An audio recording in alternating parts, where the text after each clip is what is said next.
Hello, everyone. I'm very pleased to welcome today one of the writers I admire for the content and for the quality of the prose itself. He's been compared to George Orwell, which is high praise indeed, as one of Great Britain's finest essayists. Dr. Anthony Daniels, better known by his pen name, Theodore Dalrymple.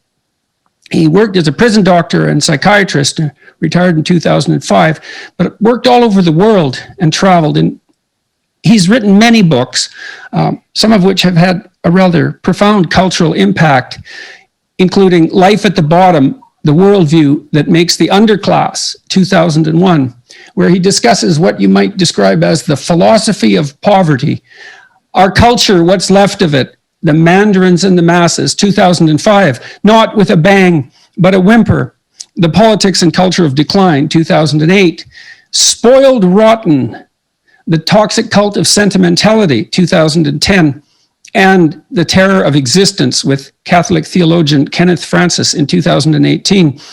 For The Spectator, he wrote a weekly column on his experiences as a prison doctor for 14 years. Those were later collected in various books. He wrote a weekly column for the British Medical Journal as well for 6 years, discussing medicine and literature. His essays have appeared in the finest newspapers and magazines in the world, including The Times, The Spectator, and The Wall Street Journal. Welcome, and thank you very much for agreeing to talk with me. Well, thank you for asking me. I'm going to start by telling you how I found out about you. When I was working as a clinical psychologist, I had a social worker as a client who, immigrant, second-generation immigrant female who had been a rather radically leftist thinker in her youth and then spent 20 years in the social work trenches and was eventually hounded out of her profession, hounded out and bullied out of her profession by the radical leftists themselves. And she mentioned Life at the Bottom to me. And so I picked it up and read it. And I thought, I've never heard anyone state this so bluntly. And what struck me, I guess, was three things. Apart from the quality of your writing and the content, the particularities of your experience. You said, for example, that you had dealt with poverty, with people who were in poverty in various places in the world, Africa, for example, and then in Great Britain, in the inner cities, in what you regard as the underclass, a permanent multi-generational segment of society that are, in some sense, they've fallen out of the bottom of the culture, in your view. But what you concentrated, you focused on the difference between that poverty and the poverty of absolute deprivation that you encountered in places like Africa. But then you added another twist to it, which was you made a very, very strong case that there was a philosophy in some sense, or maybe an anti-philosophy, but it boils down to the same thing, a worldview that constituted the essence of the poverty that you saw in Great Britain, which you also regarded in many ways as more severe and less addressable than the poverty that you had seen in the developing world, for example. So it was your combination of broad worldly experience, intense involvement with the underclass that so many people feel morally obliged to save in some sense, but actually never interact with, your experience as a psychiatrist, and then your willingness to put down these very critical and certainly politically incorrect by virtually every measure observations, which to me rang true, generally true, and which I hadn't encountered with any other thinker. Yes. Well, I didn't really start out with any preconception, certainly not any political preconception. I just saw a lot of patients, and and the penny began to drop about what their lives were like and what they expected from life. And who did you see? Tell everyone about the nature of. I worked in patients. an inner city hospital. The inner city hospital was right next door to the prison. And the main difference between these two great institutions was that far more violence in the hospital than in the prison. But and I would work in the morning in the hospital, and then I would go and work in the prison in the afternoon, and and often at night and weekends as well. So in the hospital, I saw maybe something in the region of, I didn't count exactly, 10 to 15,000 cases of attempted suicide, or at least of suicidal gestures that varied from real attempts at suicide to attempts to bring parents to heel, everything in between. But anyway, everyone, I examined them all. Or when I say examined, I mean I spoke to them all, and of course they told me about the life around them. So they told me about the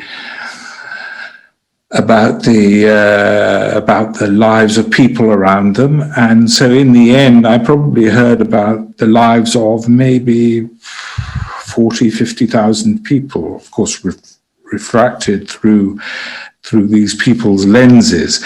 But nevertheless, though it was a selected sample of people, it wasn't a small sample of people. And so obviously I began to draw some conclusions, see some generalizations, which I didn't start with. So we could talk about the selection for a minute. I mean, because you were working in the hospital and in the prison, you obviously saw people who were hospitalized or who were in prison. And so obviously there's a selection there, but your patients were drawn from lower socioeconomic strata, so they were poor and dispossessed, but comparatively speaking, and they had got into trouble of one form or another that was sufficiently damaging so that they ended up being brought to the attention of the medical authorities because of the damage that had been inflicted on them, or prison authorities because of the damage that they inflicted on other people. So that's the selection. It would be poor people, relatively poor people who were also in trouble. And yes. And you said you didn't start with political intent while you were a psychiatrist, but walk us through what you saw, if you would, and over and over, and what you started to conclude and why you started to communicate it. Well, I'll deal with why I started to communicate it, was that it was so terrible that it would, that I would have found it very difficult to keep it to myself and remain sane. In fact, my predecessor in the job, I found little bottles of vodka everywhere where he went, because I think he had found it extremely difficult. It was very, very distressing. Once, for example, I kept a diary of what I saw every day, rather than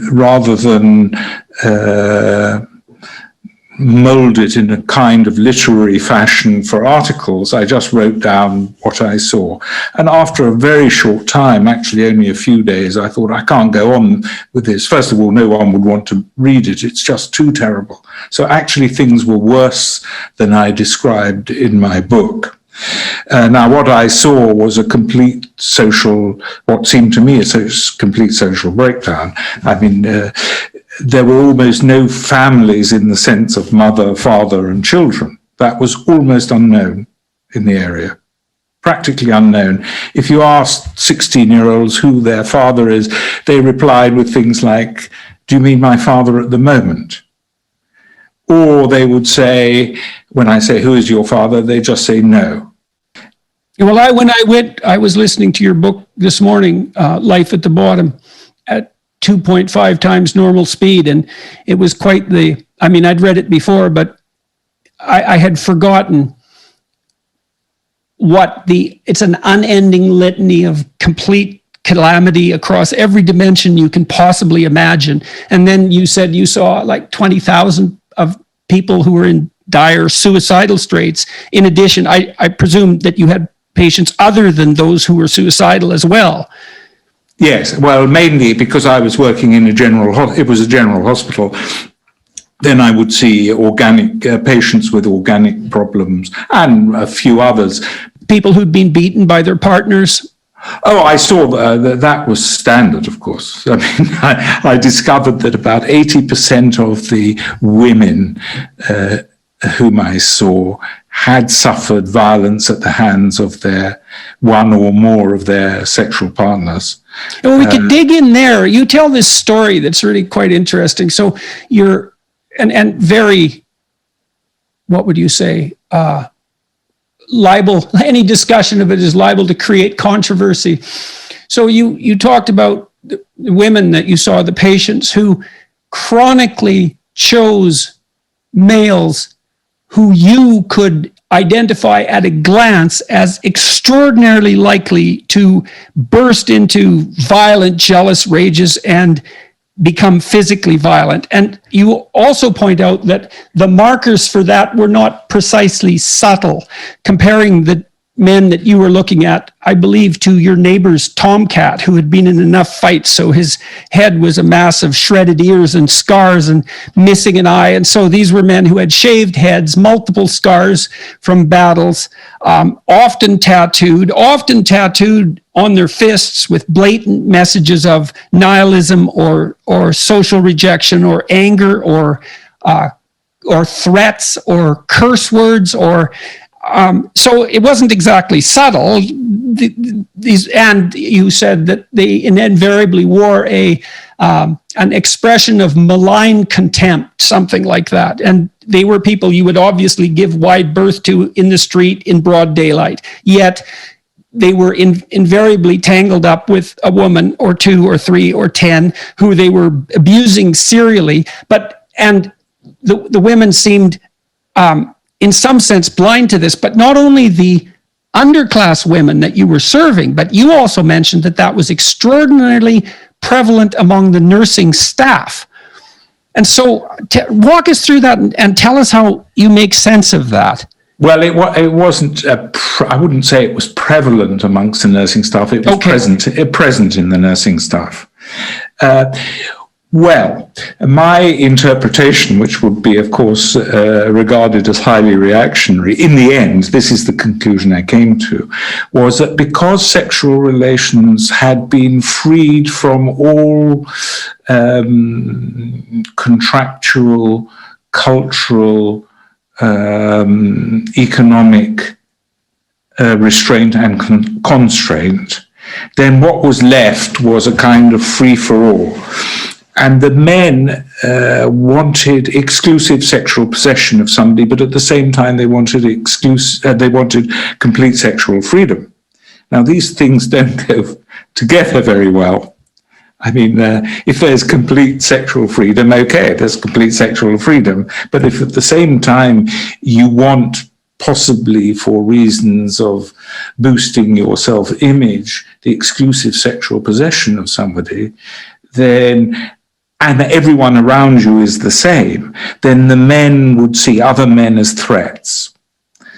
So they would become extremely jealous because they would fear any contact between their girlfriend, they were never wives, girlfriend with another man would lead to, or might lead to a liaison. And after all, since they were sexually predatory in that way, they assumed that everyone around them was of similar ilk, and which was often true. And this used to lead to fights, for example, in so-called nightclubs, which, when I was young, a nightclub was a place where there was a floor show and little tables around, but these were great caverns of thousands of people, where if a man looked at a girlfriend, it was assumed to be a challenge by the girlfriend's boyfriend. And so there could be fights and even murder. So I got in trouble with the New York Times because I pointed out at one point during the discussion with this journalist that societies all around the world, and I thought of this as a universal anthropological truth and something that was well established to the point of being self-evident, but apparently not, that a major problem that every society faces is the control of aggression by young men in particular, and generally as a consequence of sexual jealousy and striving. And the universal answer to that, insofar as there is one, was the development of monogamous norms and social enforcement of those norms. And you just described it in some sense as inhibition and control, but I think it's also useful to think about it as integration and into a more sophisticated game. Being in a marriage obviously does involve not chasing after other people sexually, but it isn't all inhibitory. Within the marriage, something sophisticated and hopefully wonderful in the long term is supposed to occur as a preferable substitute, and I mean preferable if it's done properly, to the short-term gratification that might be obtained by serial relationships, say, or sporadic relationships, because they're actually very difficult, and they also produce these violent outcomes that you described. And I was pilloried for that in quite a remarkable way. Claims were made that, I was making the claim that governments should, hand over unwilling women to undesirable monogamous men or undesirable men just to enforce monogamy. But really what I meant was, one of the reasons for marriage, apart from the fact that two-parent families are clearly much better for children with the father there, is that societies that allow unregulated polygamy or that degenerate into that are invariably rife with extraordinarily high levels of violence. Yes, well, that's what I saw. Now, of course, what the destruction of the idea of the family as we once knew it has been a long process. Started, I think, by literary intellectuals, and it's perfectly true that a bad marriage from which you can't escape is hell. I mean, it's a kind of concentrated hell. And marriage is not easy. So people thought, well, I think this is my explanation. They thought that there were, if we could get rid of all the inhibitions and restraints and frustrations, because there are frustrations, then the full beauty of the human personality would emerge, and we would associate with one another just by love and nothing else. And when love was over, then you just go on to something else, somebody else. But this is actually a very shallow view of things, apart from anything else. In a marriage, if there are difficulties in the way of ending a marriage, this gives you actual incentives to make it work. It also tells you that society values what you're doing, which helps you continue to value it, which makes you more likely to stick with it during periods of doubt. I mean, obviously, life is extraordinarily difficult and just on its own, and it's certainly no easier if you're alone, that's for sure. And so life is difficult when you have a partner. And because of that difficulty, but not because of anything necessarily intrinsic to the state of marriage itself, you need social institutions to buttress the structure so that all of the weight doesn't fall on those individuals alone. I've had clients in my practice who are living together, and when I ask them why they don't get married, the man often will say, well, we don't need a piece of paper to signify our commitment. And I think, first, I've heard that 20 times, and you might think that's a philosophy, but it's actually a pretty stunningly shallow cliche. And second, we're not talking about a piece of paper here.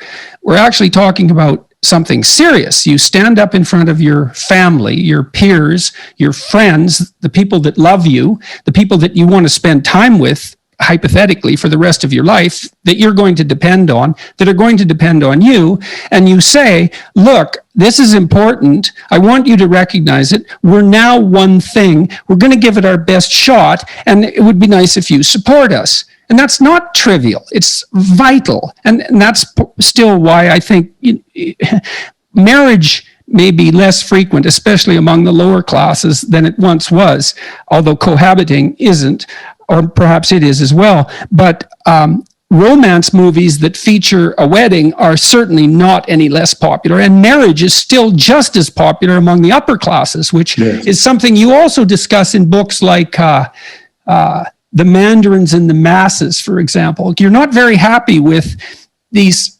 philosophical discussions of freedom conducted by people, say, like Jean-Paul Sartre, and the absolutely catastrophic consequences of that unbridled thinking on people who are at the bottom of the hierarchy. Yes. With regard to the piece of paper business, I remember I had a patient who had, and she was not a foolish woman, had tried to kill herself, eventually, unfortunately, did kill herself. She wanted very much a man to marry her. And the man didn't want to marry her, but he wanted to cohabit with her. And I remember him saying to me, I don't see what she's worried about. It's only a piece of paper. And I said, well, if it's only a piece of paper, why don't you sign it? Because it's only a piece of paper either way. So obviously, this revealed that it wasn't only a piece of paper. It was a commitment which he was unwilling, or for some reason, to make. He had personal. Well, there's also the question of, well, what is the basis of your relationship if it isn't actually a formally recognized permanent commitment? Say you're cohabiting with someone. I think in Canada it's 6 months and it's basically common law marriage. So what is it? Is we're going to hang around with each other until one of us finds someone better, but you'll do for now? Is that I don't know what? Well, I think it's particularly with the men, I think. They don't want to close off all possibilities. They think that having an infinite choice is actually not committing to anything, which of course is a mistake. And what do you think it is committing to? Which the hypothetical continual choice. That is just they hope to be able to continue a life of pleasure and sensation. I think that's about it. And they don't want to. They have a kind of anti-romantic idea of love. So do you think that the intellectuals that were actively engaged in the destruction of traditional structures or in the criticism of traditional structures were just so well protected by the fact of those structures that they were only able to see the residual problems? I think that was it, yes. And of course, they were also protected economically, because economics does make a big difference here. I mean, I know that in practice, the upper classes, at least they preserve their hypocrisy. If they break the rules, they at least pretend not to be breaking, or try to pretend not to be breaking the rules on the whole. But they are protected from consequences of breakdown to some extent, not completely, of course, because there's an emotional aspect. But money does make a big difference. But if you have no money and you have no support, or the only support you have is the rather miserable support of the state, then the consequences are absolutely terrible. And I saw hundreds and thousands of cases. So there's increasing support in the EU, for example, for schemes such as a universal basic income. And, you just made an argument that, at least from one perspective, could be viewed as supportive of a scheme like that, given that if you have a dearth of material resources, a dearth of money, you're much more vulnerable to catastrophe. And so you might think, well, if we grant people a minimum basic income, that eradicates that problem. But you also tie the degeneration that you saw, which I want to talk about more, to the rise of the welfare state. And one of the things that, and I think this is because of my clinical experience, and it isn't clear to me that giving people money actually solves the problem of poverty. Because poverty is very much more complex than the mere lack of money, even though that's certainly a cardinal element of poverty. And that's the other thing I would say, or another thing that you pushed at constantly in your writings, is that there's an entire worldview that is associated with violent and catastrophic poverty. And that's not precisely an economic issue, even though economic issues might exaggerate its danger. So tell us some stories and tell us what you concluded from what you watched. Well, I concluded that we had created quite a lot of people who had nothing to hope for and nothing to fear, conceive of a life different from the life they had. Going to work wouldn't make much difference to them economically, as failing to go to work would not make much difference to them. This isn't actually a necessary aspect of the welfare state. After all, Britain was far worse in these respects than other countries which have welfare states, in some cases more generous than the British welfare state.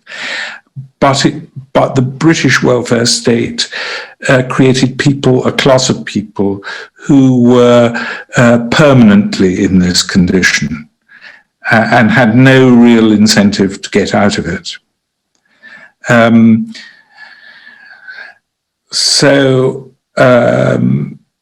This created it created sometimes a lassitude, but it was also dishonest. It created a kind of dishonesty, because actually the more problems they made for themselves, the more they were rewarded. I remember we had a peculiar demoralization of the world. I don't mean, I mean actual removal of morality from all human consideration. I remember once I had a patient with multiple sclerosis, and her husband worked, but he didn't earn a lot of money, and she had multiple sclerosis, which was clearly not her fault, and they needed some adjustments to their house so that she could get out of the house more easily and so on. And it seemed to me this, as far as I'm concerned, that's a perfectly good way this is a place where the welfare state could actually help. So I phoned a social worker, and I made a great mistake. I said, I have a particularly deserving case. Oh, yes. And there was a stony silence on the other end. And then she said that all cases were deserving. In other words, you couldn't distinguish between this case of need, which was just one of those things, it was nobody's fault, and someone who took drugs, set fire to his house in a state of intoxication. There was no difference. And since, of course, people who behave badly become more needy, they actually gain more attention and more sympathy. That's if you take desert away, if you remove desert from all considerations. And this means that actually one source of meaning in life is completely removed. And what we saw with these people who had no religion. Inverted even. That's the case you're making. It's not even just removed, it's actually punished, actively punished, yes. Which is even worse than mere removal. Yes. So, and you kind of claim, I think, and correct me if I'm wrong, that there's a perverse attractiveness of that to the educated helping classes in producing a group of people who are so much beneath them in some sense that normal moral standards don't anymore apply. And what that means, I mean, if that's the case, that perverse sense of superiority and the moral gratification that might provide, if that's the case, then people are being actively punished for doing anything that might lift them out of the circumstances that they find themselves in. Yeah. Well, I think one of the things that is clear about the, shall I say, the intellectual classes is one of their greatest fears is the fear of being considered censorious. And of course, censoriousness is not a very attractive quality. So, but the best way to avoid being considered censorious is to fail to make any judgment whatever. But this is completely impossible. It's impossible to not to make judgments. Judgment is part of being human. Well, you can't perceive without judging because you have to select the thing you should be looking at from everything else you might be looking at. So every act is hierarchical and implies a value structure. And a choice. I mean, choice imposes the necessity to make judgments. Now, if you pretend that you're not making judgments, then you are actually facilitating the worst judgments. So, but as I said, I think the intellectuals, and I mean, I have this fear myself. When I wrote, I thought, is anyone going to think you are an unfeeling, censorious person? Because I mean, after all, I'm comparatively fortunate. Here I am coming into the lives of people who are unfortunate. Many of them are unfortunate. There's no question about that. Many of them, you know, they're born in a low social class. They've been given an extremely bad education, although it's actually quite a costly education, but it's extremely bad, and so on and so forth. And here I am coming in and making judgments, saying your behavior is what is causing your unhappiness, is at the root of your unhappiness. And actually, I tried to demedicalize a lot of their unhappiness because I didn't think their unhappiness was a medical condition. Well, that is the danger with judgment. I mean, I face this with my clinical clients constantly, but also in the case of my daughter and in my own life for that matter. If you're dealing with someone who's ill, it's very difficult to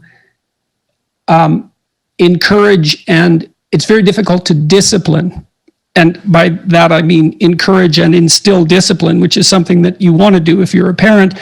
If your child is ill, it's very difficult to tell when the illness is sufficient reason so that something isn't being done, right? And so when you're dealing with dispossessed people, you have the same problem. Yeah, well, judgment is always fallible. So I would never say that I had never made any mistakes in my judgment. You know, sometimes I would be too harsh maybe, and sometimes I wouldn't be hard enough. But I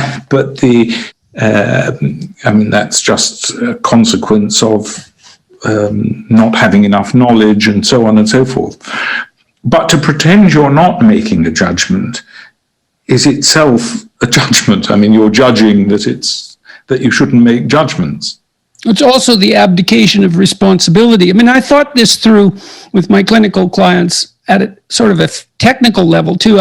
I learned a lot from reading Carl Rogers, and I would say a certain amount of unthinking sentimentality can be laid at his feet in the clinical and social work world, partly because he proposed that unconditional positive regard for his clients was the appropriate pathway forward.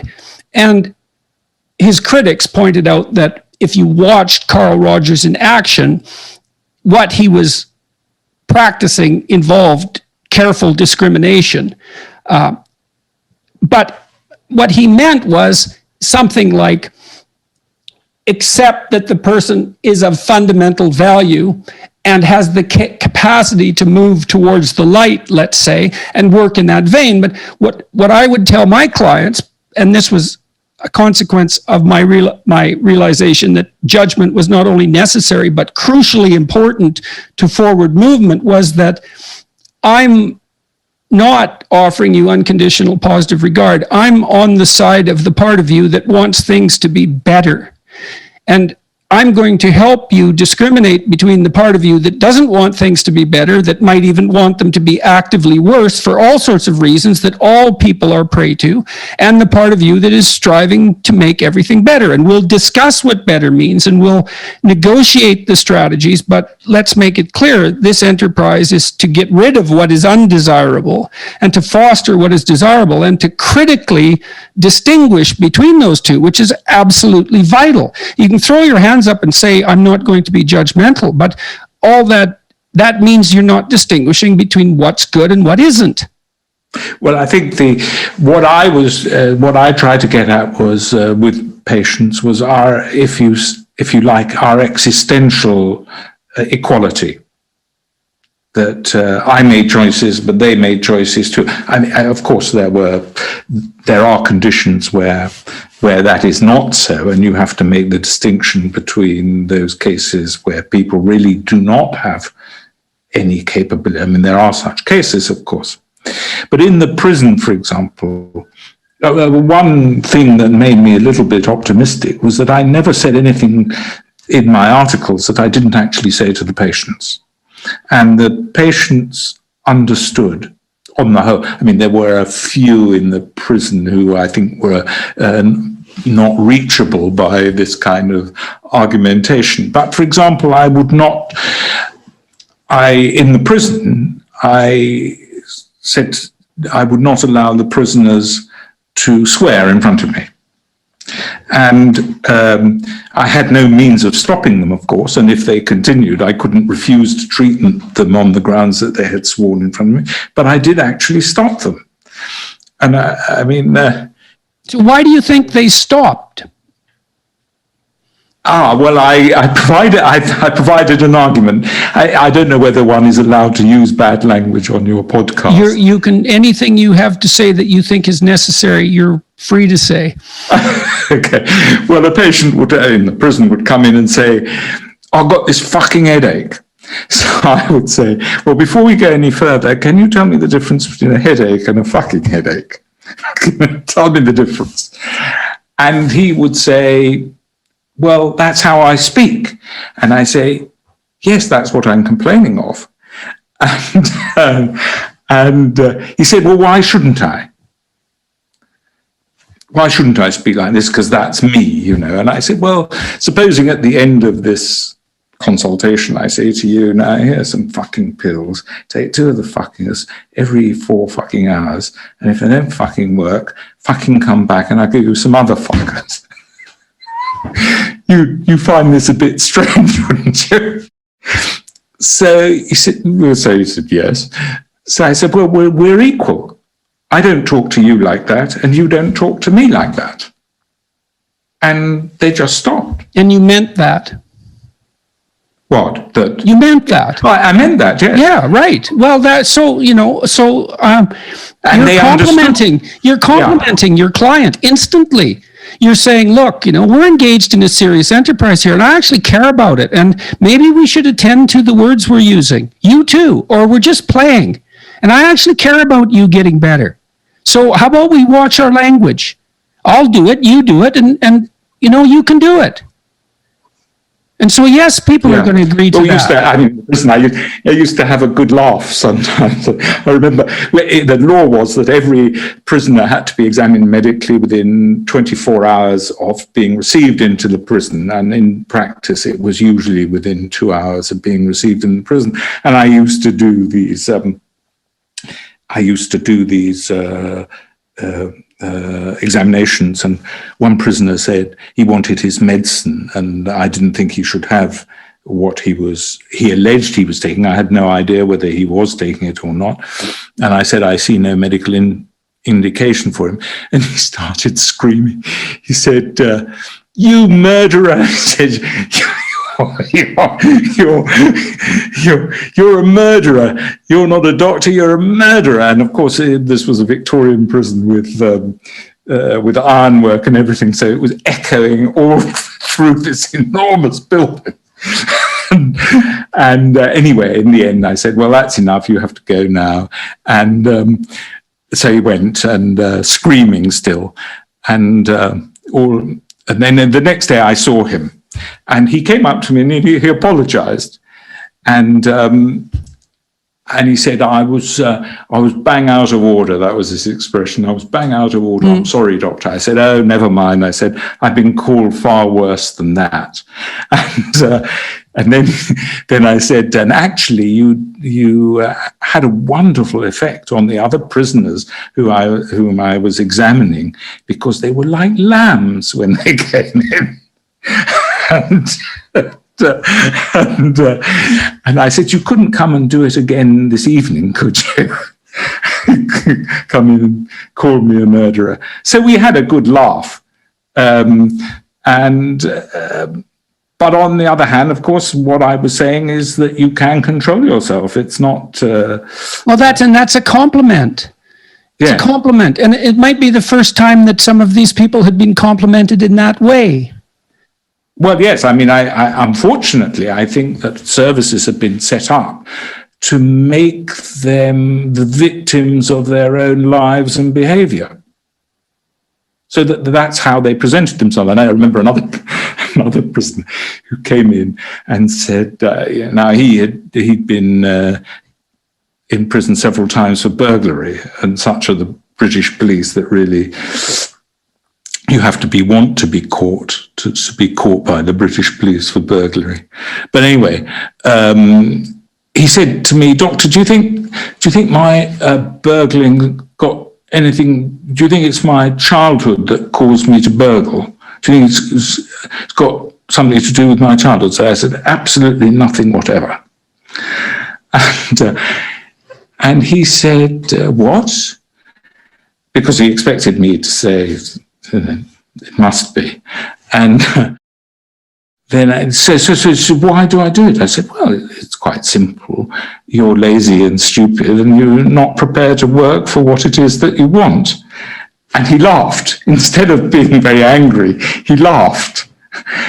And because he knew that what he was saying was nonsense. And then after that, we could talk about his childhood, because it was true that his childhood was a bad one. And most of the prisoners have very bad childhood. Many of them had very bad childhood. That was all true. But it's not true that everyone who has a bad childhood is a burglar. Right, just as it's not true that everyone who's sexually molested grows up to be a molester, even though many molesters were molested. Yes, yeah. Right. So there were lots of other cases like that. I remember a chap came to me. I mean, the prisoners were said to be of low intelligence on average. Lower than average intelligence. All I can say is that I never found them incapable of understanding what I was saying. Now, maybe what I'm saying isn't very intelligent, so it's easy for unintelligent people to understand it. But nevertheless, I found that they could actually follow quite complicated arguments. I'll give you an example. There also isn't a clear relationship between IQ and antisocial behavior. Partly, it's complicated too, because many prisoners have histories of head trauma, often from violence and from child abuse and damage from alcoholism and so on. But I know the literature on antisocial behavior. We looked at predictors for years, and even neuropsychological tests that assess prefrontal function, for example, which is hypothetically the seat of inhibition or higher order cognition. The predictive power of cognitive ability in relationship to criminality is really quite low. And IQ is completely uncorrelated with conscientiousness, which is a personality factor, and with agreeableness. So it's not obvious that criminals are stupid. Yeah, no, I personally never found that. And for example, there was a chap came to me and said, "You have to give me something, because if you don't give me something, I'm going to go and attack a child sex offender in the prison." They were kept apart because they would be immediately attacked. But anyway, he said, I'm going to kill one if I get hold of one, if you don't do something. And I said, well, let's think about this. He said, well, why do you feel like that? And he said, well, because they interfere with kiddies, with children. And so I took a bit of a risk. I said, do you have any children? And he said, yes, 3. I said, how many mothers? And he said, well, 3. I said, these mothers, do they have boyfriends? And they said, yes. And I said, 1 or perhaps more? Have they had more than 1? And they said, yes. I said, well,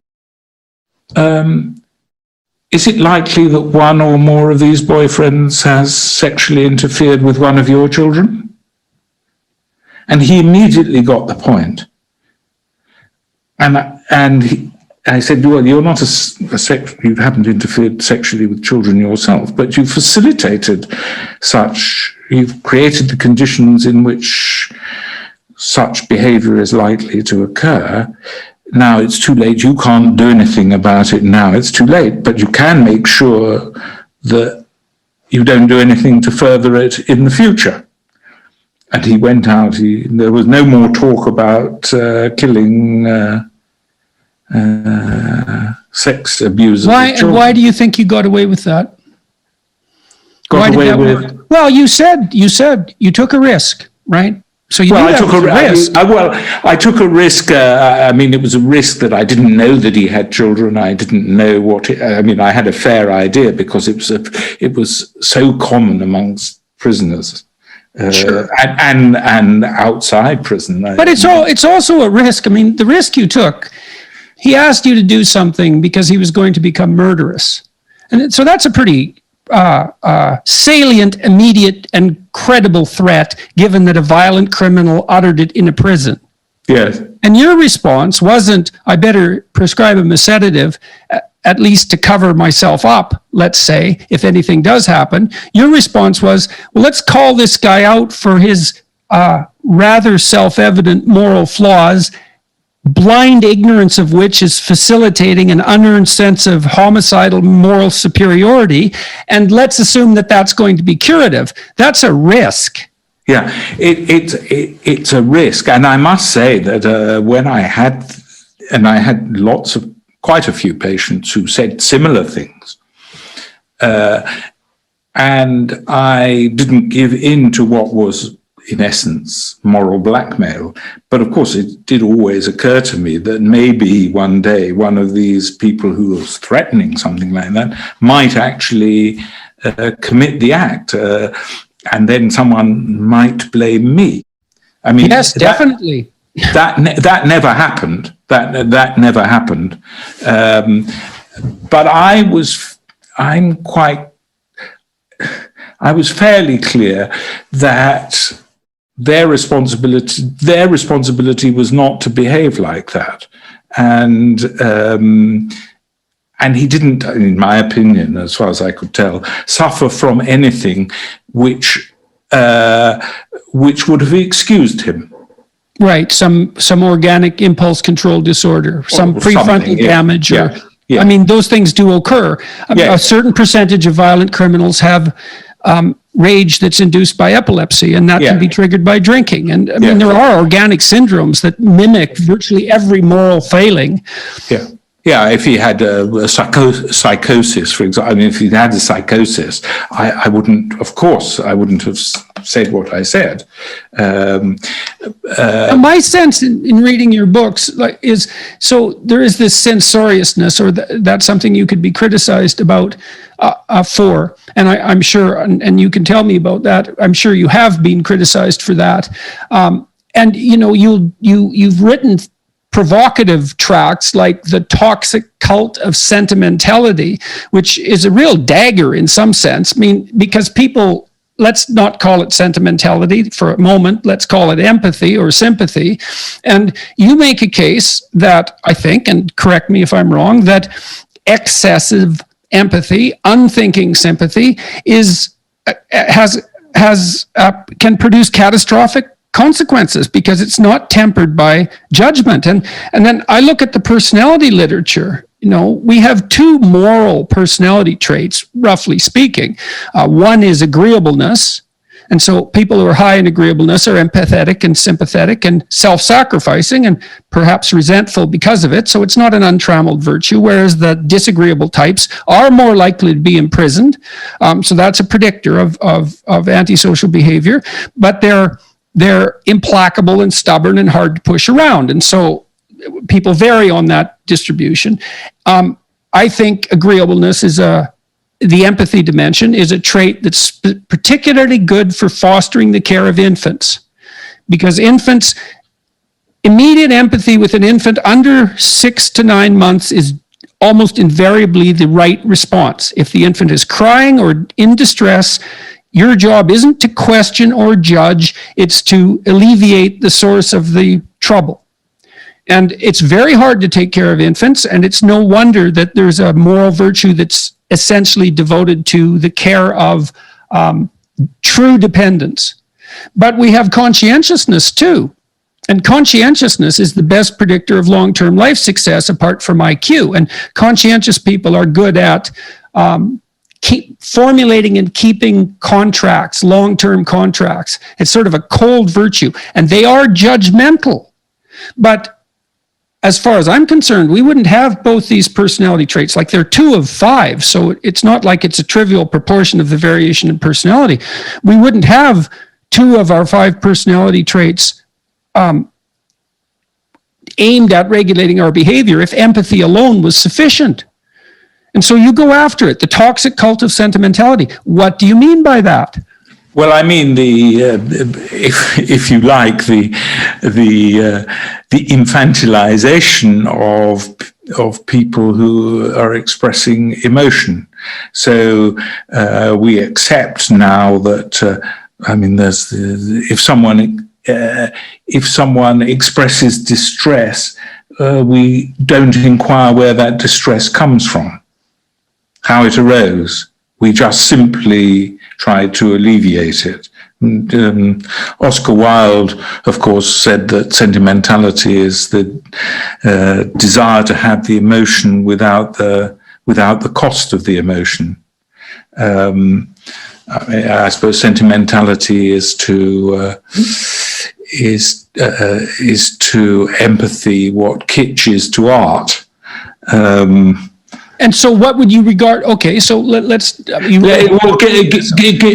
you I start the book with an example, which I read in my local newspaper, which was of a man who bought a chicken in a supermarket and roasted it, and then gave it to they were eating their dinner, and the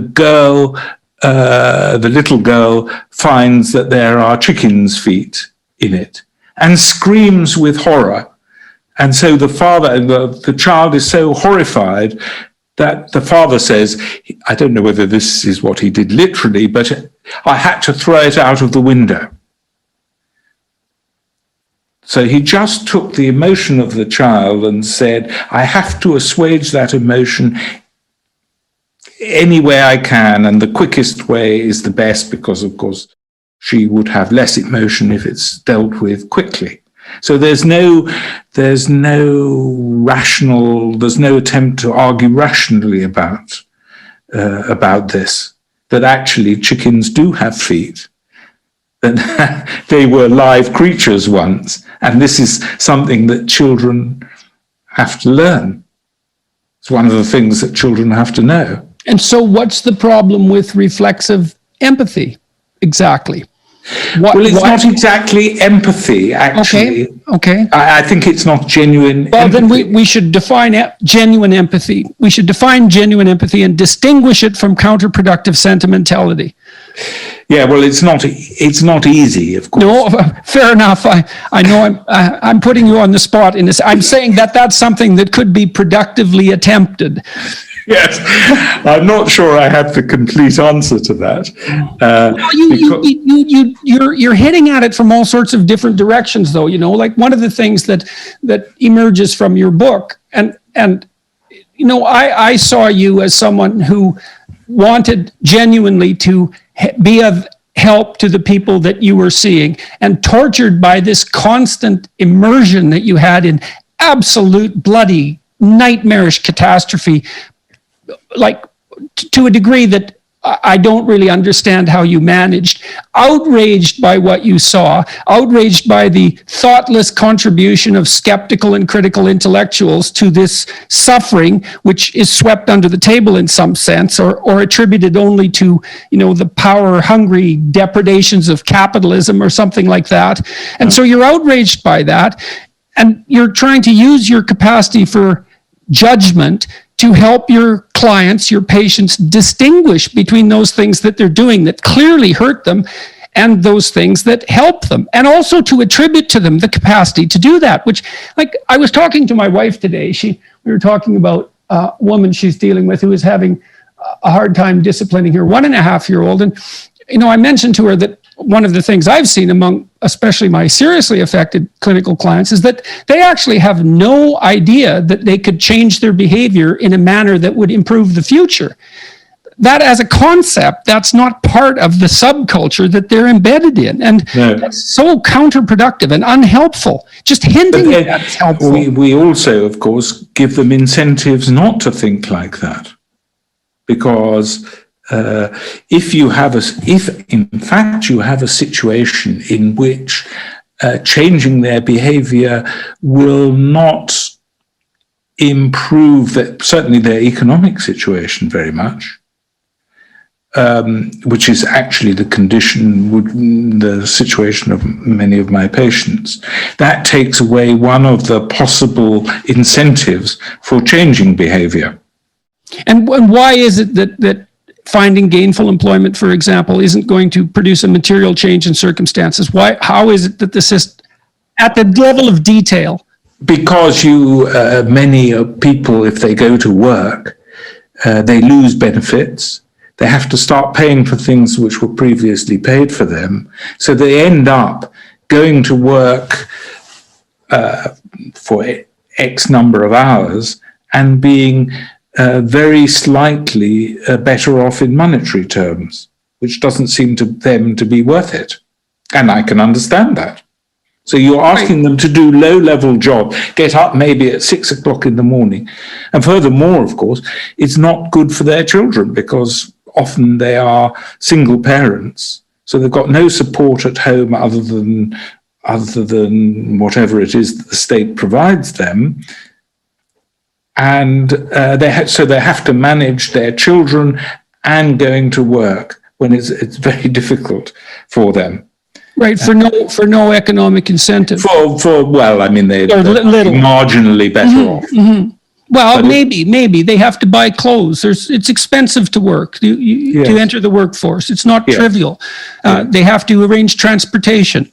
That's also an expense. And then you said childcare. That's a devastating expense because most people who would work on the margins don't make enough money to afford childcare at all, let alone childcare of any quality. Yeah. And so it also means that this unwillingness to pass judgment, let's say, on the part of helpers, also means that we're we abdicate our responsibility to design social welfare systems that would reward productive behavior, because we don't want to make the judgments about what behaviors are productive and what aren't, at least partly because we don't want to make mistakes and throw people out that are deserving, but we can't differentiate. But then because we won't make those judgments, we produce systems that counterproductively reward the kinds of behaviors that produce the problems we want to solve. They treat everybody as helpless. And it's a kind of learned helplessness, actually. And if you look at, I mean, it's very interesting to see the success, the economic success of certain groups of poor immigrants. For example, the Sikhs in Britain, and I'm sure, and certainly in Canada. They may come with nothing, but within a very short time, they've succeeded. They've risen up the social scale, the social and economic scale. Now, you see that with first-generation Asian immigrants in North America. So I looked into that in detail because it's a very interesting phenomenon. I was interested in the relationship between IQ and conscientiousness, IQ and personality in predicting long-term life outcomes. And by and large, people with higher IQs do substantially better. So if you had to pick one attribute to ensure your success at birth, it would be high intelligence. It's better to be born 3 standard deviations above the mean in IQ than 3 standard deviations above the mean in wealth, in terms of your position at 40, so 40 years later. So IQ is very powerful. Conscientiousness is also powerful, but only about 1/3 as much. But it's still powerful enough so that Asian immigrants, their children, perform on average as well as native-born Caucasians who have a 15 IQ point advantage, which is roughly the difference between a college student and a high school student. And so there's something in the Asian culture, and what it is quite clear, actually. It's an incredibly intense work ethic and respect for achievement, disciplined achievement in the economic realm. That's hammered in right from now. That disappears after about 2 generations. Yes, but presumably also there's the maintenance of the family structure, so that I mean, you don't, certainly where I was anyway, you didn't get this complete breakdown. I mean, I never met children of Indian immigrants who didn't know who their father was. Right. Well, and that's an interesting phenomenon too. I went to a talk at one point at the university 5 or 6 years ago, and a feminist was speaking, or a former feminist, maybe a real feminist now. Her name was Janice Fiamengo, and she had been a radical leftist feminist and was in the English literature department, and eventually realized that what she was involved in was an academic scam fundamentally, and turned into quite a vocal critic of that particular perspective, postmodern, say, neo-Marxist perspective. She mentioned to the audience that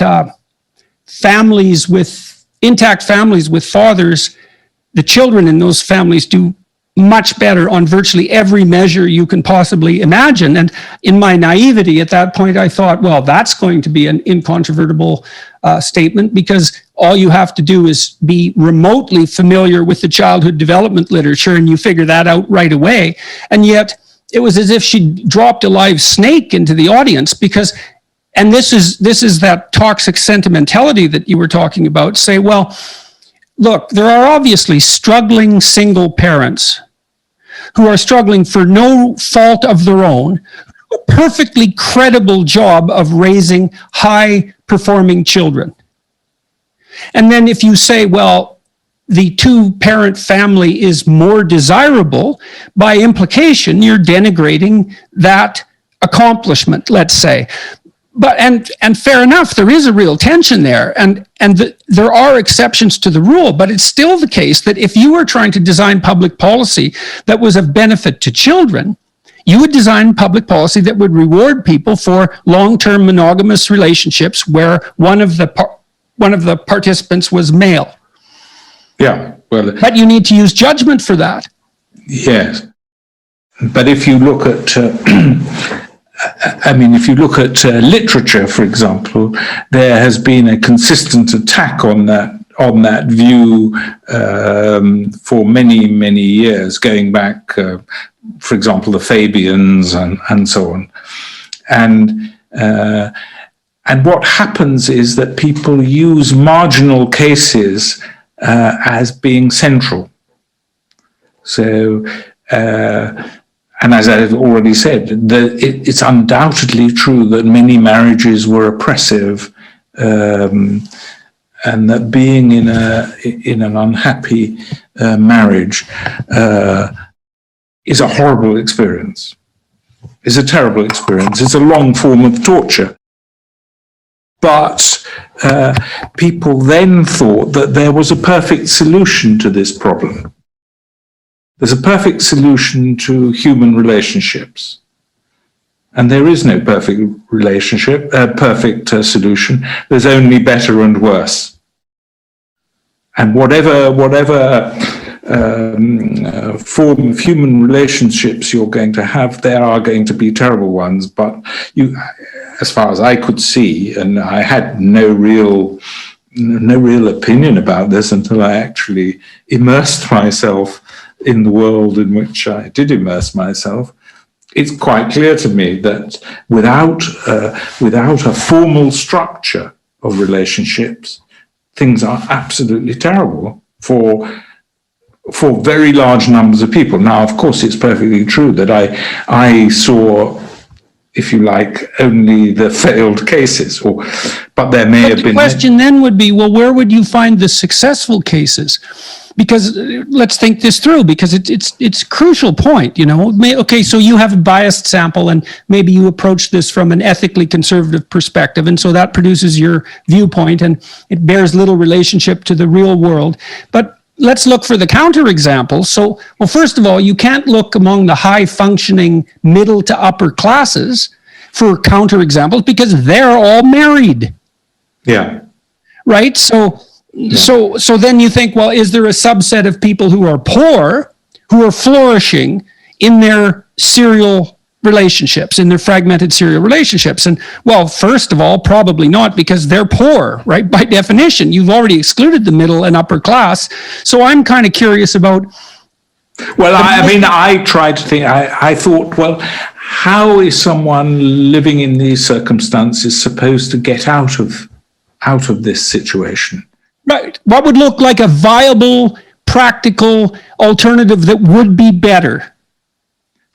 Yes, but that didn't involve changing the way they made their relationships or pursued their relationships. So we have to keep the relationship, the structure of the relationships the same. What else can they do that would make their lives better? And I just couldn't see how their lives could get better while you have this kind of free for all.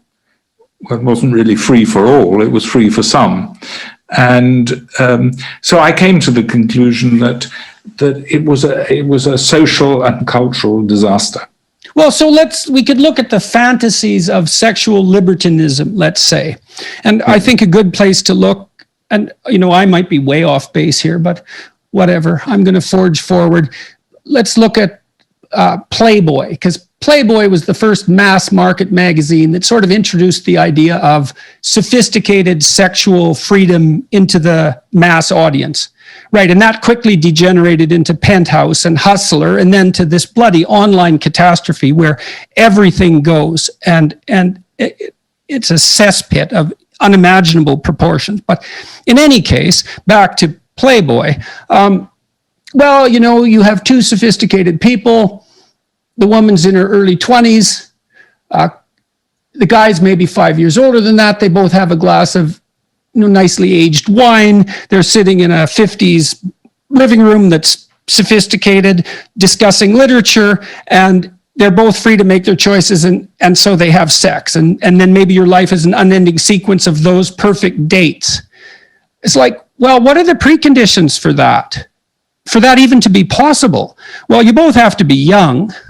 You both have to be attractive. You both have to be healthy. You both have to be rich. You both have to be educated, in all likelihood, so that you're not rife with psychopathology, so that can be an enjoyable and civilized evening, let's say. Well, you have to have come from a pretty stable family, probably one with mother and father intact, and certainly not characterized by the constant unwanted serial switching of partners.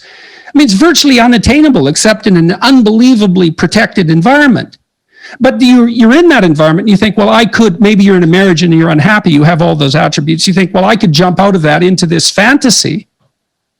And everyone could share the fantasy, but no, they couldn't. It's not possible. But actually what people are really doing, and one of the most important figures in modern cultural history is Marie Antoinette, who played shepherdess, who went out and thought it would be nice to be a shepherdess and went out to be a shepherdess for the day, but then always returned to her palace. And this is what these people are doing, because probably they give up that life at some point. The people, the rich people you've described, and they actually settle down, more or less. Oh, well, if they don't, they're not happy about it.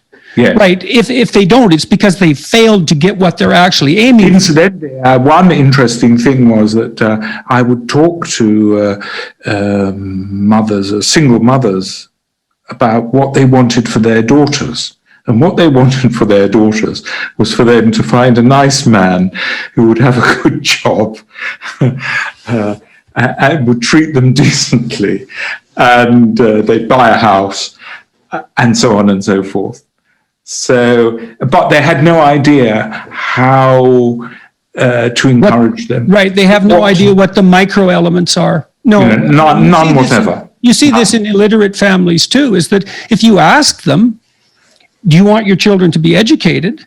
They say yes, but there's no books in the house, and they don't know where to buy a book, and they're intimidated by books, and if they have a book, they don't know how to read it to their child.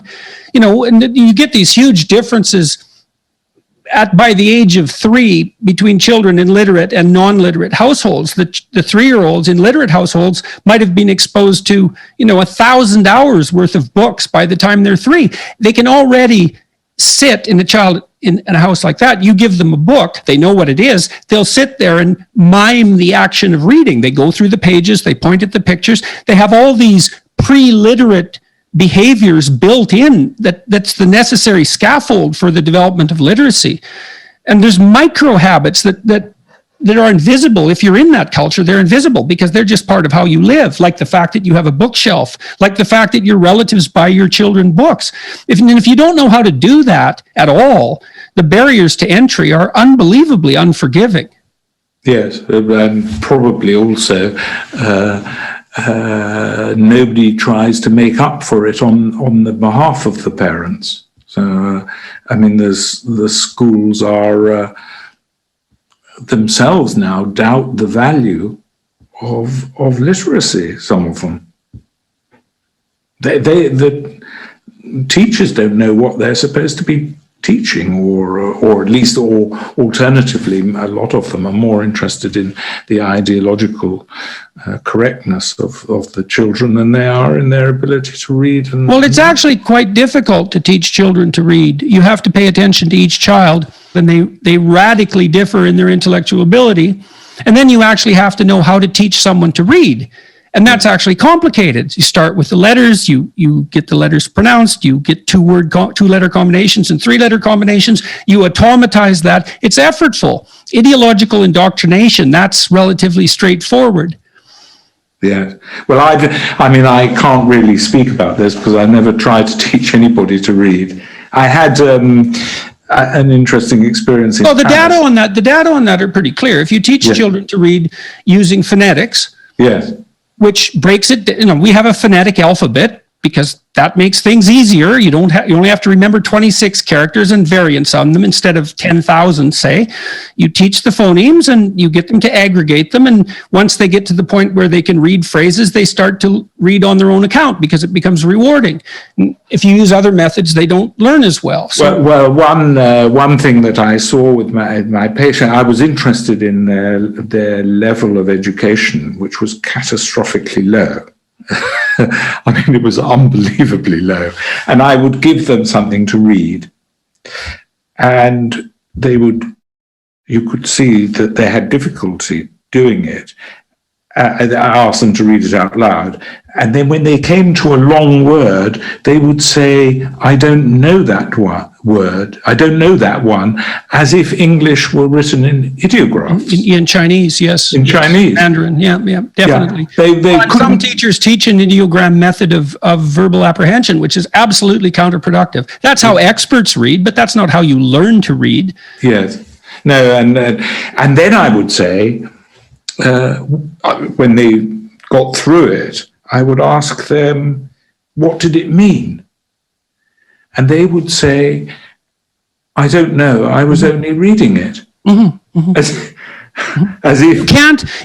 Unless you can read phrases at a glance, you spend so much intellectual energy decoding the phonemes and the letters that you can't read for meaning.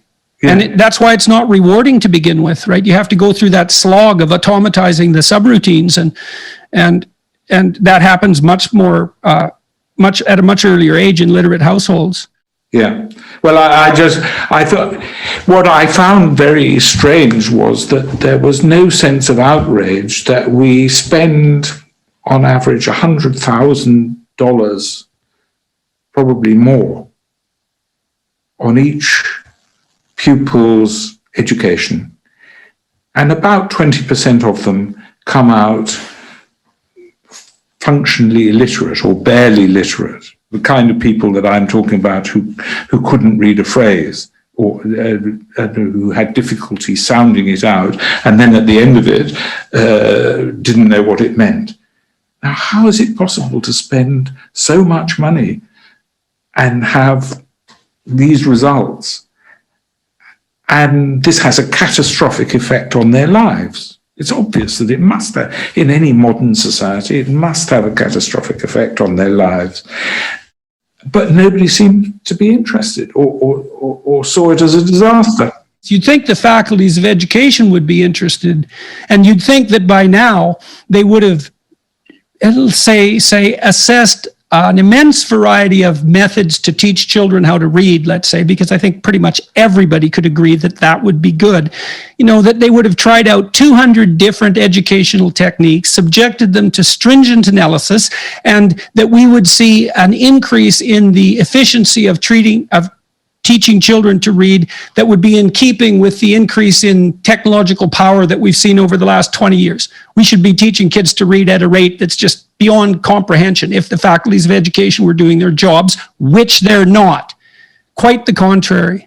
So yes, and I was thinking too, you know, one of the things I found really interesting working with people who were dispossessed was, you know, you might think, well, you don't want to impose these external norms on them. There's a form of colonialism that would be associated with that, or classism or something like that. And I suppose that's part of the non-judgmental stance, but you can always just ask the people themselves.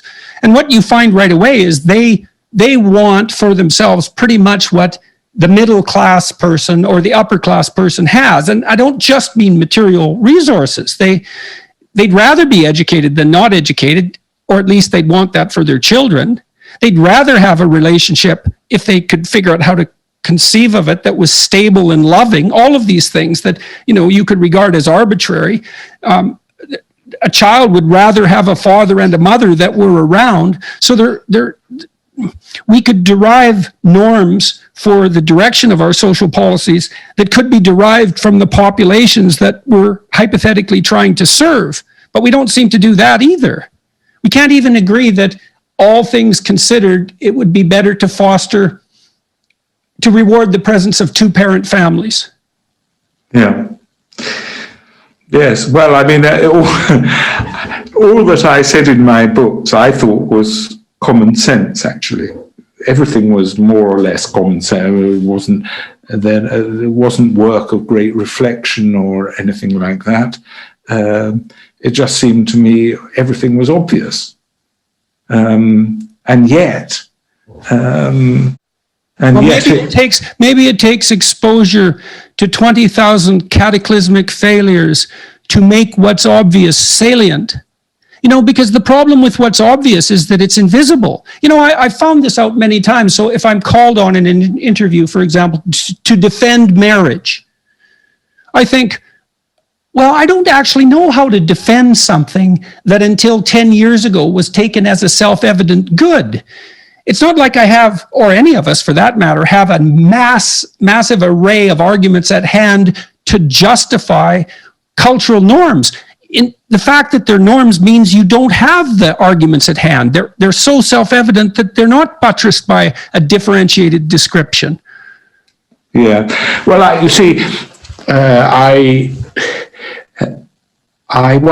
used to write for a left-wing magazine as well as The Spectator, which is conservative, called The New Statesman. I mean, it's not far left. It's, moderately left. And I used to go for lunch there. Sometimes, and we would have a discussion. And I met a very distinguished BBC broadcaster in the days when the BBC actually was not terrible. And he said he'd read me, and then he said, I wanted to meet you because I wanted to ask you. He said, do you make it up? You make it up? I'll make it up. So I said, well, I'm very flattered that you think I could make it up, but I don't make it up. On the contrary, I tone it down. And of course, I do disguise it so that people are not recognizable. But in essence, everything is true. And actually, things are much worse than I described. Well, the thing is, things in a bad situation, things are so bad that it's both inconceivable and incommunicable to the people that it's happening to and to anyone else. Like, I've been in families that were dysfunctional for multiple generations. And what I found was that in some situations, you'd dig and you'd get to a lie and you'd think, God, I finally got to the fundamental lie. And then you'd find that there was a lie underneath that was even bigger. And then if you dug through that, you'd find another catastrophe that was even more cataclysmic. And it just never came to an end. You can't communicate. What did you say in one of your books? I think it was, you quoted Tolstoy. Every unhappy family is unhappy in its own way. Yes. Right, so there's this specificity of misery that's complex beyond belief and densely layered. And so I know that reading your accounts, which are, hair-raising and heart-rending, that's nowhere near as bad as the actual situation. Yes, yeah. Well, I used to go into the hospital thinking, I'd heard everything. I've heard everything. They can't surprise me, but they always could surprise me. There was a kind of creativity about the miseries that people inflicted on each other. What was distressing to me about the misery that I saw is that it was not actually, there wasn't a government inflicting it, certainly not directly. It was not like the misery of, shall we say, mass deportation or, civil war or anything like that. But in a way that made it, because I used to have, not exactly a hobby, but I used to have a taste for going to dangerous countries and places where there was civil war, where everything had broken down. And in a way I found it less distressing than the kind of breakdown that I was seeing around me in England, because it was, in a way, it was unforced. Right. Well, let me ask you about that then for a sec. You're making two arguments. You were making two arguments just then, and I think this happens regularly, is that there is an underclass, so three arguments. There is an underclass has a multi-generational component. Things are really, really bad in that class for all sorts of complex reasons, many of which are philosophical, let's say, or ethical or moral. And it's worse than it was. And I guess of the three of those, the one I find least convincing, let's say, or I'm able to accept with less certainty, is the idea that things are actually worse. I mean, people, if you go back to 1820s, and this is maybe where your experience in poor places in developing worlds might be useful. If you go back to 1840 or thereabouts, the typical person in the Western world lived on about $1.90 a day in today's dollar. So below the UN poverty level, life was bloody brutal for people. And, so maybe things are worse now in the lower class with regards to familial structure than they were for a brief period after the Second World War. But it isn't obvious to me that they're necessarily worse by historical standards. Well, I mean, it's always a question of when you say something is worse, there's always the question of what you're comparing it to. Yes. So, I mean, we could compare it with 3000 BC or 1100 or whatever. The things that it's incontestable that we are vastly better off physically, that's incontestable. And I mean, when my father was born in the East End of London, and in his borough, when he was born, which was 1909, the infant mortality rate was, if I remember rightly, 124 per thousand, which means that an eighth of children died before their first birthday. And in 18th century London, 50% of children died before they were 5. And there was, poverty and filth and epidemic disease and every kind of... But I don't think that that's the kind of standard of comparison we should use. And if we take something like crime, violent crime, I think the evidence is that it has increased enormously in a country like Britain since 1900, when, of course, there was absolutely terrible poverty by our standards today, the kind of poverty that nobody suffers today in any Western society. And I was very struck by the story of Jack the Ripper.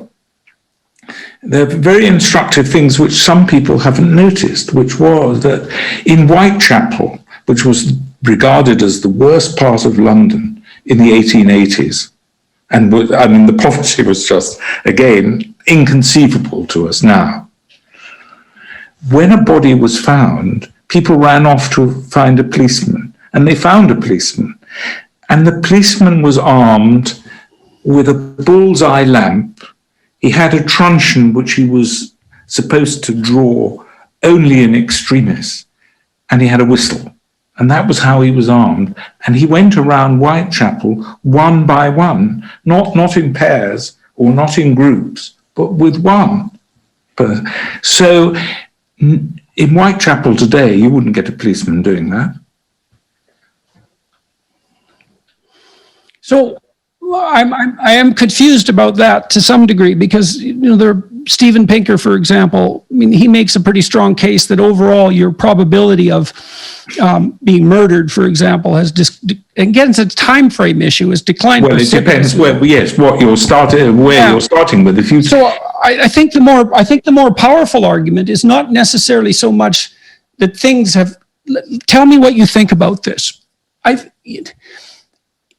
It could easily be that there's a degeneration of moral standards, let's say, that leads to a higher probability of dispossession, and that you see that in the class that's dropped out of society, and that is a consequence of, what would you say, a failure to abide by the same standards that might motivate middle class prosperity. And maybe the expectations for that class have transformed themselves over a 20-year period, but it isn't obvious to me necessarily that that's associated with an increase in criminality overall. Well, I think that certainly in Britain, it's perfectly clear that things like burglary and assault have increased enormously. I mean, they're not increasing further, and they might now be decreasing, but they've increased enormously by comparison with the fairly recent past. I'm not talking about 18th century London when you couldn't go anywhere without meeting a footpad or anything like that. This is slightly altering the subject a little. I personally am not terribly keen on the idea of the underclass, because this suggests that it's a bit like Marxist lumpenproletariat, if you like. This is 5% of the population, or whatever percentage of the population, that is very separate from the rest of the population. Unfortunately, this was one of the points in some of my books anyway, the cultural influence is flowing from the bottom now upwards, rather than what used to be the case from middle classes or upper classes and middle classes downwards, so that aspiration was to move upwards. But now there seems to be a cultural a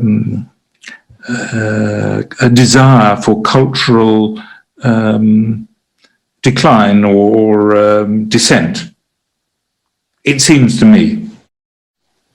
Yeah, you make that case with the upper class mimicry of lower class, let's say lower economic class styles and that sort of thing. Which is a form of Marie Antoinetteism, because of course they hang on to their economic advantages. Right. Well, then they get the advantages of being dispossessed and the advantages of being rich.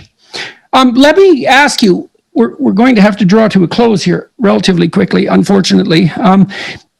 What are there other people writing in the same vein as you? And that's one question. The other question is, what has been the consequence for you of your writing and your popularization of these ideas? I'd also like to know what sort of audience you're reaching. Your most successful book, let's say, if you consider success popularity, was Life at the Bottom, correct? That's 2001.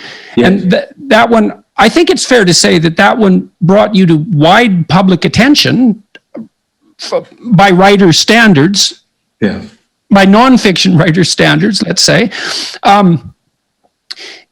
What's been the consequence? What kind of criticisms have you faced, and how have you responded to them? What's been the consequence of that for you as well? Yeah, well, the first thing is I don't think many people are writing in my vein. There was a journalist, a left-wing journalist called Nick Davis, who wrote about this, and he admitted the phenomena. So he didn't deny the phenomena. His analysis of the causes of it was different. But Nick Davis? Nick Davis, yes. What did he write?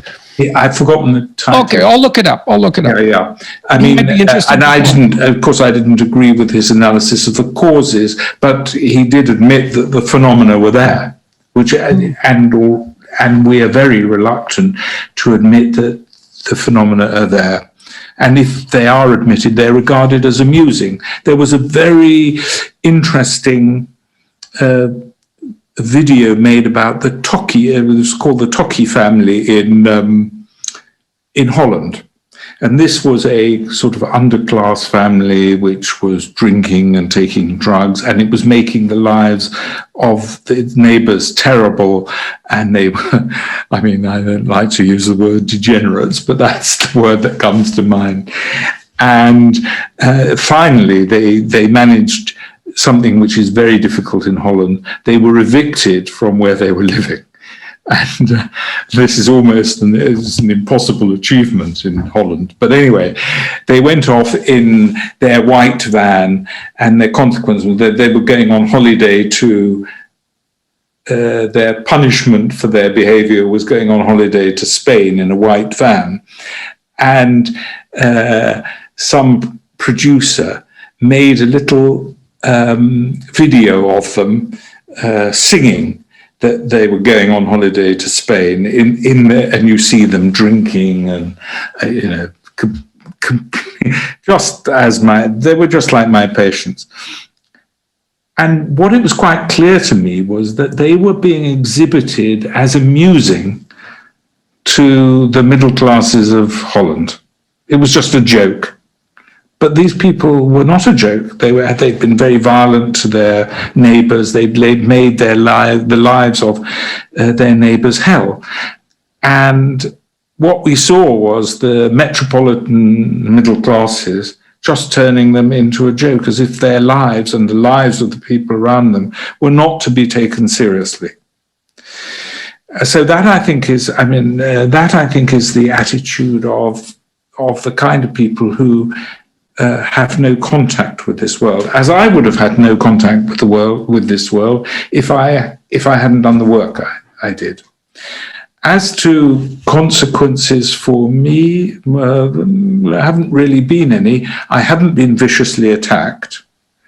Why not? I think, first of all, it helps to be a doctor. Secondly, right. Well, you have some credibility too, because you're actually working directly. Well, that I think was it. So my ideas weren't just born out of some kind of theoretical superstructure. Yeah. So for all your flaws, you're genuinely in the trenches, and that comes across. That comes across immediately. Just the sheer number of people that. I mean, you saw how many people who had tried to commit suicide? Well, 15, but I think it was 10,000, 10 and 15,000. Right. So that's such an inconceivable number that it sort of. I would imagine it would sort of leave critics aghast. It's like, well, I've never talked to 3 people like that, and you've talked to 15,000. That's actually quite a difference. So the best way of dealing with that is to ignore it. So I mean, you say I'm well known. I don't think I'm well known. I mean, it's true that my book has. I don't know how many my book has sold. I was very surprised to discover that it had sold 13,000 in the Netherlands, and I was surprised because actually what I was describing was England, and I couldn't see how that could interest a Dutch audience. But many people have said, well, I have observed this. Many people who are in the trenches, as it were, and one of the things that really pleased me, I mean, this was possibly the most pleasing thing to me, was that oddly enough, the books have sold quite well in Brazil, of all countries. I mean, it never occurred to me that they might sell in Brazil. And I gave a lecture in Sao Paulo, and people came up afterwards. They wanted the book signed. And there were a couple among them who said, we were born in the favelas of Sao Paulo, which actually are not the worst in Brazil, but still pretty bad. And it said, we recognized all that you said. All that you said about England, we saw in the favelas.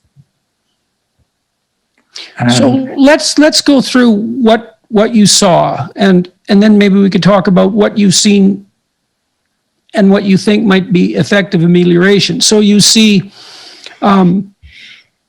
fragmented intimate relationships. Is that the most salient feature? Is the impermanence of intimate relationships?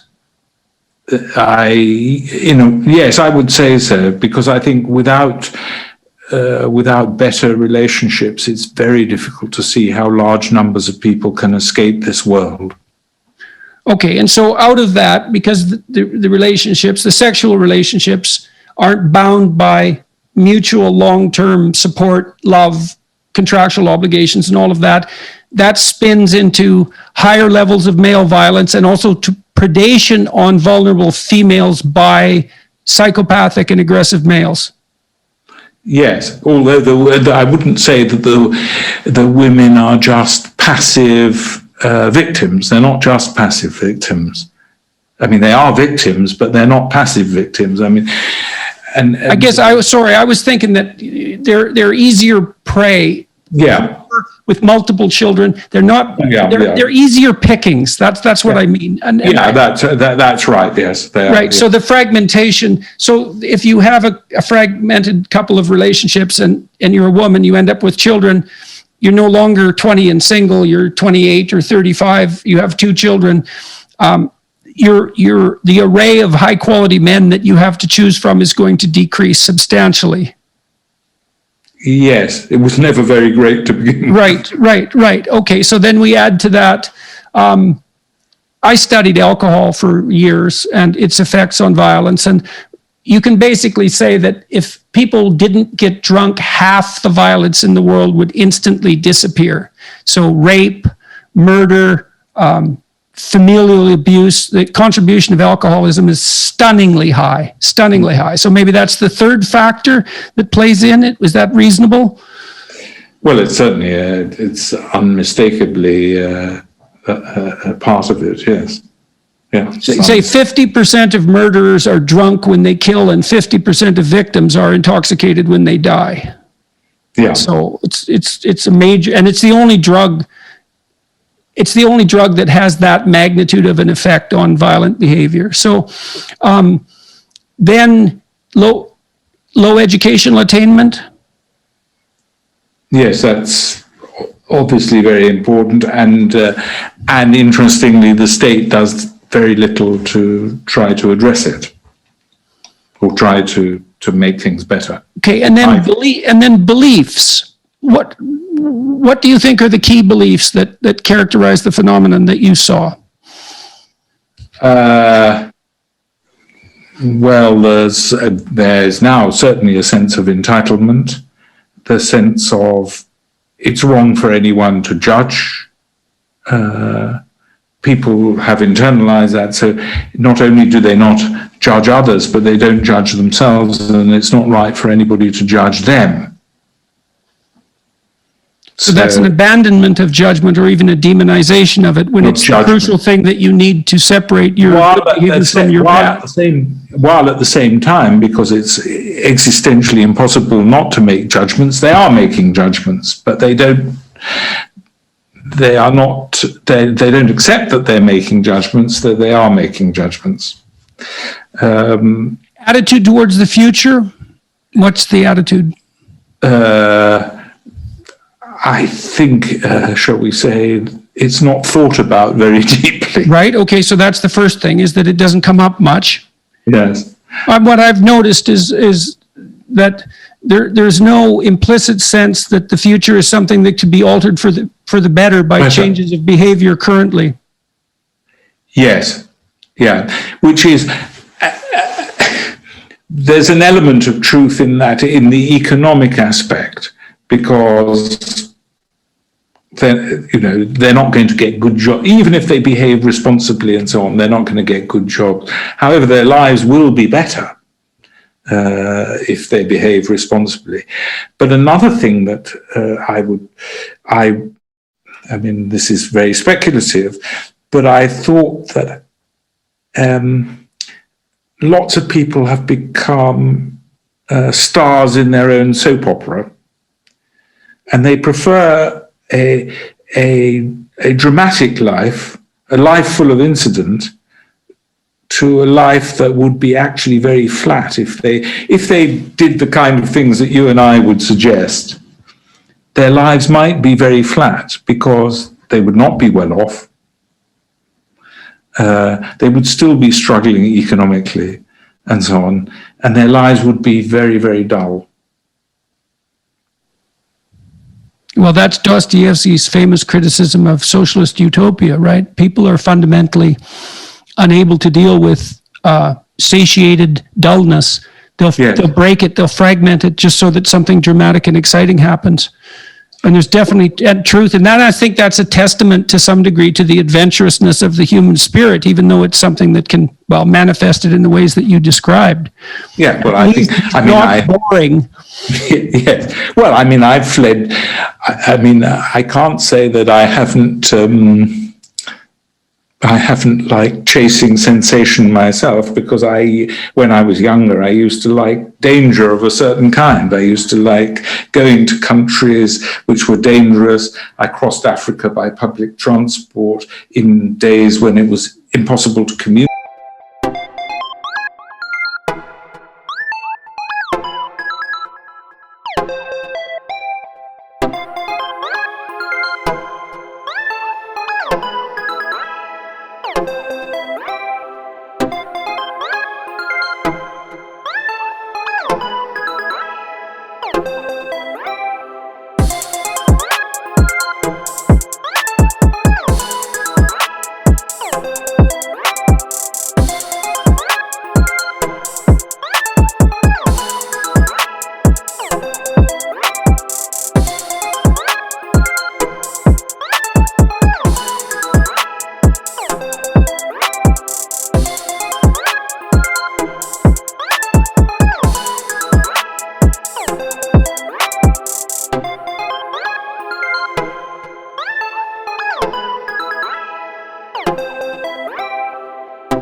Communicate with anyone. There were no mobile phones or anything, so I was incommunicado for months at a time. Well, and you did work in prisons as a psychiatrist. Yeah, well, I never felt really that was very dangerous, but countries where there's civil war and so on are dangerous, and I liked it. But I always felt, I suppose, maybe falsely, that there was some higher purpose. It wasn't just a liking for danger. There was some kind of purpose behind it all. Well, there is some utility in seeking out adventure and strife. If that's integrated into a functional and productive, generous, honest life, that's better. It's better. So, obviously, in and of itself, it can become a problem. But so, how did you handle this emotionally? Which well, the endless onslaught of misery amongst your clientele. Well, I mean, one way of dealing with it, of course, was writing about it. Because what I found is that when you write about an experience, even an unpleasant experience, it distances you from that experience. So you not only having the experience, you're observing having the experience. I was once arrested in Albania, and mildly, if you could say, mildly beaten with a truncheon by a policeman. And actually, as he was hitting me, I wasn't thinking this is painful. I was thinking, how am I going to describe this subsequently? So that being able to describe it, or having the intention of describing it, actually distances yourself in a good way, I think, from your experience. Well, you draw the conclusions that way. And I mean, the purpose of your memory in some sense is to draw the appropriate conclusions from your experience to guide you into the future. And so I have a series of writing exercises online at a place called selfauthoring.com that steps people through writing a biography. And it highlights experiences that were emotionally extreme. And because there is plenty of evidence that writing them out, they have to be somewhat distant from you, you know. Yes, you can't do it the next day. Yes, exactly, because you're just re-traumatizing yourself in some sense. But the evidence is quite strong, I would say, that doing that, well, you're transforming the emotion into words and replacing, in some sense, the emotion by the words. You're making sense of it. Yeah. There was a very interesting experience. I had an interesting experience with that in that regard in the prison.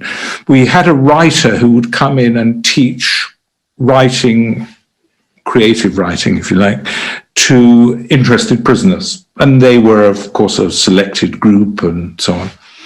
And the writer, he came to me because, of course, there wasn't really any evidence that he was doing any good, because, of course, that such evidence would be almost impossible to gather. Right. And so, of course, the prison authorities are constantly trying to cut down costs, so they wanted to get rid of them. So he wanted me to write in his favor, which I did, which of course sealed his fate. But but anyway, he told me something very interesting. All the people who wrote autobiographically, as you would expect, and they would come to a point in their lives when they had to stop, when they found it extremely difficult to go on, because actually what it did, this was the first time in their lives they'd really ever thought biographically. Or perhaps even thought. Well, maybe. Well, I mean, I really mean that. It's like, that people think they think, but what happens is thoughts appear in their head. That's way different than sitting down programmatically and voluntarily going over your life and trying to make sense of it. Anyway, they came to a point where they couldn't go on, at least for quite a long time. And that point was when they realized that all that they'd been telling themselves about their own behavior was actually false.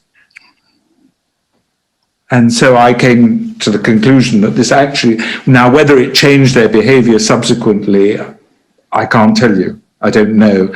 And anyway... Well, you probably need to marry that with a plan. Yeah. Like the problem is that if you realize that what you're doing is wrong, but it's habitual, and you don't know what else to do, you're going to do what you know, because what else are you going to do? You don't know anything else. Yeah, I mean, one thing about the statistics in any rate in Britain are quite clear, that people stop coming into prison on new offences. I mean, overwhelmingly, not absolutely 100%, but overwhelmingly for offences like burglary and violence, they stop after the age of 39. Mm-hmm. And their rate of conviction goes down in the 30s. So there is a kind of spontaneous change. Mm-hmm. Now, whether this would accelerate, I mean, what you would want to do is accelerate that change so that they didn't have to reach the age of 39 before they stopped committing those crimes. And my guess was that this did actually have an effect, but I have no proof of that. I have no proof that this... And I don't know of any studies that look at autobiographical writing and recidivism. Well, it would be very difficult, because it would be very difficult. Very.